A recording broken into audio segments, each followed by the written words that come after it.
solution, unapologetic truth, radical leaders, because people matter. Yeah, because people matter. We have lived through iniquities. We know the challenges. We have the solutions. We address voice. We address power dynamics. We address equity. Systems transformation through explicit truth. Explicit truth is bold. Explicit truth is uncomfortable. We are not here to make you comfortable, but we're here for change. Explicit truth is uncomfortable. We are not here to make you comfortable, but we're here for change. People with lived experience institute. Our community wants to live. Our community wants to thrive. People with lived experience, leading with unapologetic truth, radical leadership for change. We live through iniquities. We know the challenges. We have the solutions. We address voice. We address power dynamics. We address equity. System transformation through explicit truth. Explicit truth is bold. Explicit truth is uncomfortable. We are not here to make you comfortable, but we're here for change. Explicit truth is uncomfortable. We are not here to make you comfortable, but we're here for change. People with lived experience institute. People with lived experience institute. Yeah.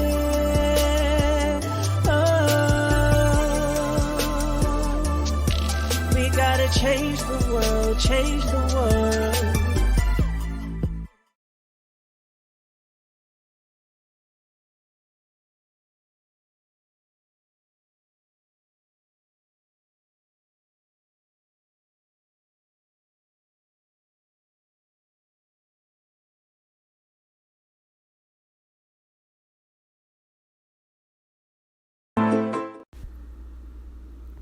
Hi, thank you for joining this session. This is Shemekka Ebony here, co-founder of the People with Lived Experience Institute, as well as co-founder of I Am Brilliant Firm and founder of Black Girl Magic Market. Today, our time together will be focusing on using listening sessions as a tool to engage community residents with lived experiences facing inequities. We do feel like this is important to understand the power of a listening session, but also how to equitably, meaningfully, and authentically engage with your target audience. This is based on a listening session that happened in partnership with the municipality. The goals of this project were to provide listening sessions to residents about public safety priorities in Asheville, North Carolina, as well as to drive surveys to the online survey developed by the city of Asheville. In this listening sessions, feedback from around the community engagement process was intended to inform the city of Asheville's upcoming budgetary decisions around public safety services. Through 6 virtual listening sessions and several one-on-one meetings and 2 in-person engagements, Asheville residents and stakeholders from relevant populations highlighted the strengths, vision, challenges, and opportunities in regard to public safety in Asheville, specifically community policing efforts. I Am Brilliant firm partnered with the City of Asheville and Amplify Consulting firm to conduct a citywide listening sessions in forms of community engagement. Their target audience was focused on residents whom had previously had shown little interaction with previous resident engagement efforts. The city was also seeking input from marginalized and under-resourced community members whom also may have been negatively impacted by existing public safety strategies. These series of listening sessions were designed to gain feedback on existing public safety services as well as responding to specific survey questions designed by the City of Asheville staff. In exchange for desiring content from the people with lived experience in this community, it was important to also do a skill share, which is where I Am Brilliant amplified sharing skills and capacity building with people with lived experience that were engaging in the listening sessions.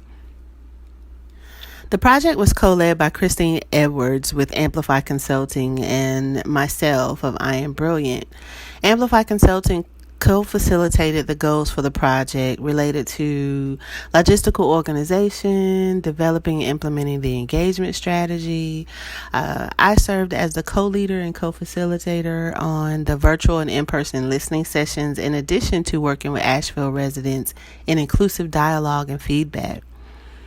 I provided residents with tools for capacity building while identifying individuals from key interest groups to help spread awareness of the project survey.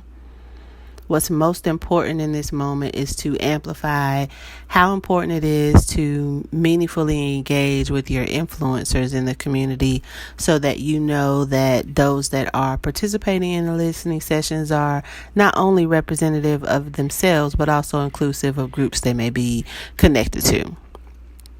Data was collected from 6 virtual listening sessions conducted via Zoom. One session was a project kickoff meeting conducted with community partners, and one session was themed Civics 101 to increase awareness of city operations. There were 4 virtual general listening sessions that we scheduled at various times of day, offered multiple times during the week to remove participation barriers to those that may have other obligations. You were able, hopefully majority at that point, were able to make at least one meeting so that their voice could be heard and feedback could be given. In an effort to meaningfully connect with Asheville community members, I Am Brilliant team reached out to community engagement specialists with the City of Asheville for engagement navigation guidance in their hometown and community introductions. This opened the door to several phone, video, email correspondence with individuals identified as stakeholders, influencers within the identified target groups, and community leaders. Some of the results came out were powerful, and the common themes that we found that were amplified were based on questions asked. So in the listening sessions, we asked some questions like, what does safety mean to you? Which area should be a priority for the police department, and what areas should be reallocated? And then one of the questions we made sure that was added that is very important when engaging people with lived experience is identifying who's missing from the conversation. Through the engagement process, it appears that Asheville residents were experiencing different versions of the City of Asheville based on their interactions with public safety professionals and a general feeling of acceptance in the community. Many longtime activists and residents have lived experience of several engagement sessions prior to this one, with no evidence of follow-through from organizational inquiry. This is a good lesson learned and what we call a landmine to make sure you're aware of before you begin a listening session. When those lived experiences, they were still deciding to show up, and their hope was to move beyond their past engagement experiences and move towards a tangible positive change. This example listening session was initiated by a municipal organization. This structure may be a little bit different from yours as a nonprofit organization. The organization expectations, impact, power, and capacity, all areas of readiness should be assessed and will vary per group engaged. I repeat, The organization's expectations, their impact, their power, and their capacity are areas of readiness that should be assessed and will vary per group engaged. It is strongly encouraged that before you take on plans to conduct listening sessions in your community with the target audience, that you are clear on your readiness in these areas to reduce harm to residents and the community in your learning process. Tools used to create this listening session was the partnership with the city and organizational staff. Having access to Facebook and Instagram. Utilizing and having access in the community for the community members to have access to PC and personal computers and cell phones. Zoom was also used for our virtual learning sessions. Canva was used to design flyers. Flyers were used to post on Instagram and Facebook, and posters were put up in the community at community centers as well as virtual community groups that the community had already formed that existed. Another tool that was used by the city of Asheville was a municipal tool called Public Input that allowed for residents to amplify their voices via showing up at public meetings, doing online surveys, or sharing comments or voicemails through the public input system. These are tools that are important and helpful, but some of these are flexible and interchangeable based on your organization's needs. What does safety mean to me? It means that I don't like that people are killing little kids because they don't get to see their moms and dads anymore, or their cousins. If you go outside, and so they can hide and try to take you away from your parents. And I don't like that black kids are getting killed and they can't see their parents anymore. That means that less black people are not in the world that much. That's all I have. I think what does safety mean to you? I think it means stop shooting because people are dying, and I don't like that, and it doesn't be safe for people when they're outside. And I feel sad for the people that die. Hi, I'm Evie. I am a 17-year-old Asheville resident and high school senior this year. To answer these questions, I would like to talk about two things. First of all, as a white young woman, I am privileged to feel safe in many Asheville environments, but that's not the same case for many of my friends who are people of color. I feel that there needs to be less enforcement surrounding petty crimes, especially when the trend seems to point towards POCs getting differing treatment than white folk, even by the APD. I believe that every person should feel the same safety walking down the streets of Asheville. As a woman, I cannot walk down the streets alone at night. To make a safer Asheville, the protection of all citizens should be a priority, and I feel like this is being overlooked in many cases. I think that a safe Asheville means equal treatment of all parties. Everyone should be able to walk down the street safely and feel safe.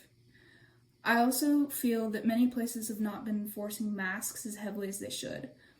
I want to be able to walk into a place and feel completely comfortable with the environment, knowing that I am being kept safe. A safe Asheville during this pandemic should mean a better enforcement of masks and all public places having a strict following of set regulations, including masks, carrying capacity, and socially distancing. Thank you. I hope this helps some.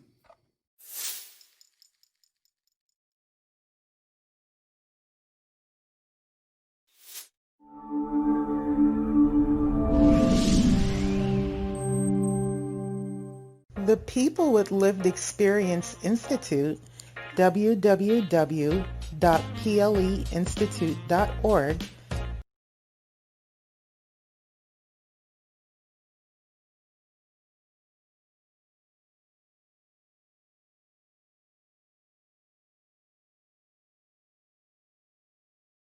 people with lived experience have knowledge on a system, process, or issue from the perspective of being impacted.